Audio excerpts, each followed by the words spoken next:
Notre prochain invité, il est gastro-entérologue. Il connaît tous les petits et grands mystères de notre système digestif et il s'apprête à nous révéler la marche à suivre pour avoir un transit parfait, le bonheur. J'accueille le docteur Julien Scanzi.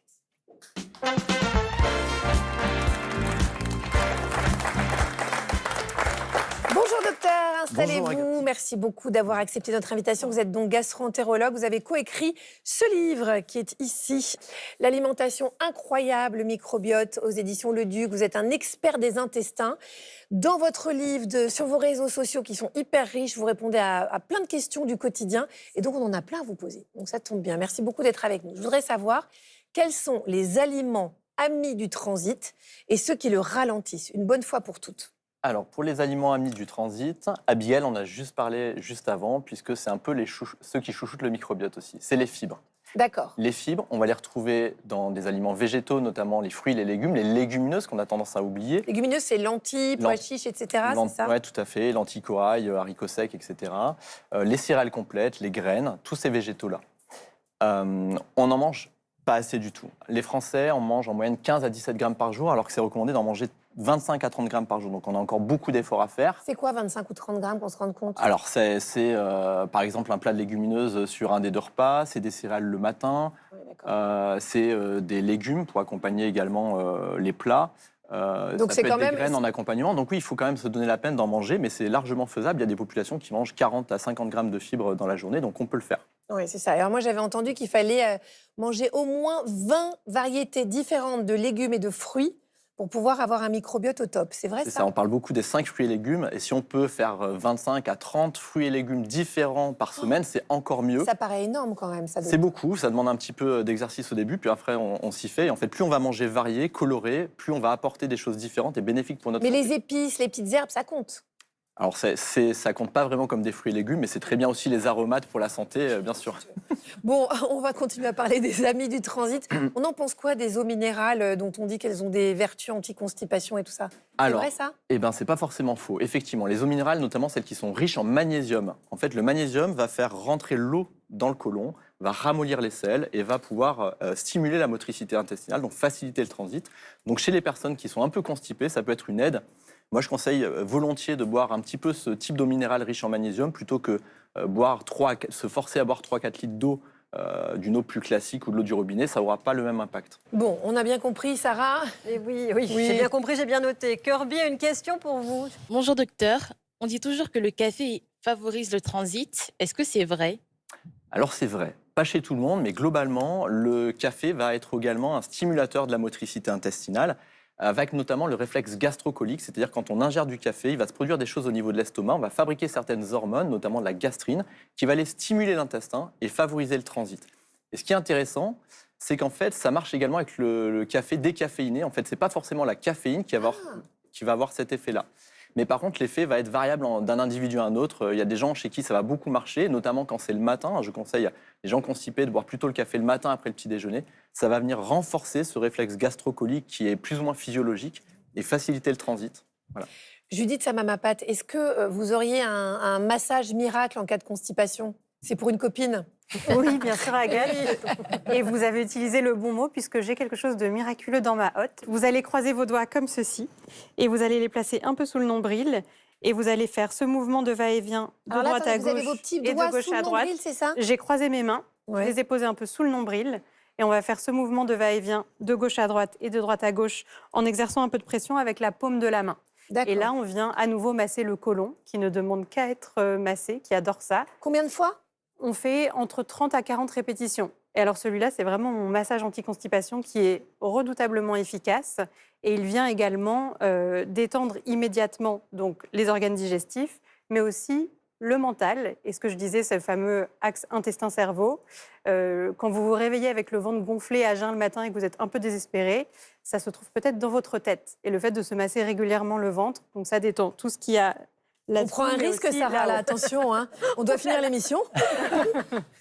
Les toilettes ne sont pas loin. Bon, donc, mais ça, vous voyez, c'est gratuit, c'est accessible à tout le monde. Donc, franchement, essayez. On va continuer avec le transit intestinal. Et qu'est-ce qu'il faut penser des laxatifs? Quand, vraiment, par exemple, on n'est pas allé aux toilettes depuis 4-5 jours, Est-ce qu'on peut utiliser un laxatif, Alors docteur? pourquoi pas sur une constipation occasionnelle, on peut très bien prendre des laxatifs de façon occasionnelle. Ce qu'il faut éviter, c'est de les prendre de façon quotidienne et notamment d'utiliser plus que des laxatifs, des lavements ou des suppositoires. Parce qu'il y a des gens qu'on voit comme ça qui sont constipés, qui arrivent à aller bien à la selle avec ces suppositoires, qui prennent l'habitude. Et ensuite, ils vont perdre ce réflexe normal et physiologique d'aller à la selle et ça va être très compliqué de faire marche arrière. Donc le mieux, c'est de le prendre de façon occasionnelle si besoin. Et si ça devient chronique, une vraie constipation qui devient gênante, c'est d'en parler à son médecin. Chez certaines personnes, ça pourrait être utile de prendre au long cours des laxatifs pour garder un transit régulier. Mais il faut vraiment que ce soit sous contrôle médical à partir du moment où ça devient quotidien. Mais est-ce qu'il y a des gens qui sont constipés pour toute leur vie, on ne sait pas pourquoi, et voilà, c'est comme ça? Alors notre motricité colique, elle est un peu variable en fonction de ce qu'on mange, mais il y a des gens qui sont spontanément plus constipés que d'autres. Il y a des gens qui vont aller spontanément à la selle 3 fois par jour toute leur vie et c'est leur transit normal. D'autres, ça va être une fois tous les 2-3 jours. Donc l'idée, c'est juste de garder un confort, mais effectivement, il y a des gens qui vont à la selle plus fréquemment que d'autres. Julien Scandzi, j'ai une amie. Celle pour qui La fameuse, Qui m'a la même. missionnée, ouais, c'est une copine. vous allez à la qui parle pharmacie beaucoup, aussi pour elle de Ouais. temps en temps. Elle se confie beaucoup. Son coloc. C'est vrai. Bref, elle m'a posé cette question. Elle m'a dit, quand on est aux toilettes et tout, est-ce qu'il y a des positions qui facilitent l'expulsion? Ouais, il y a des petites astuces en effet. On entend souvent parler effectivement le fait de surélever les jambes, les genoux par Oui. exemple avec un petit marchepied. j'avais Donc ça entendu c'est ça. très simple, ça se fait de plus en plus. Surélever les genoux ou éventuellement se pencher en avant, Ah oui. voire faire les deux. C'est un petit peu le principe des toilettes turques en fait.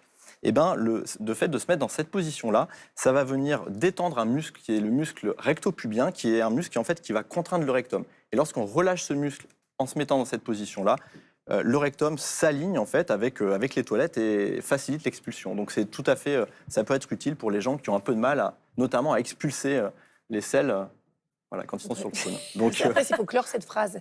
Docteur, oui. Tu as un peu de mal C'est à un peu emballé, et enlever toutes les images qui nous viennent. Merci beaucoup, Julien Scandzi. Arnaud, comme d'habitude, vous avez préparé une expérience Très en visuelle. rapport avec notre thème, c'est la apithérapie. Certes, ça va nous rendre heureux, mais là, je me demande vraiment ce que vous nous avez concocté. You make me feel good.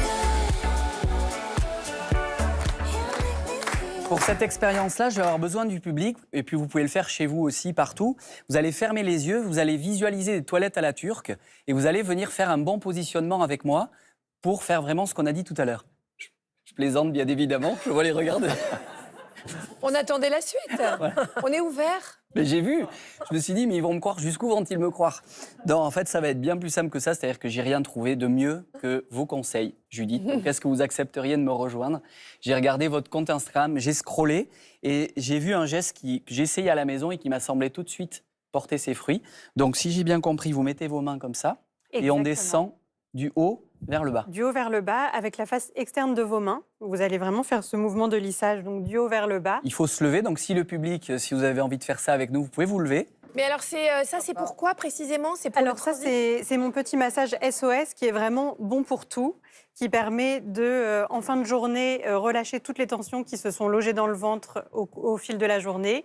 Vous pouvez le faire le soir dans votre lit pour favoriser l'endormissement parce qu'on vient d'étendre ce fameux axe intestin-cerveau.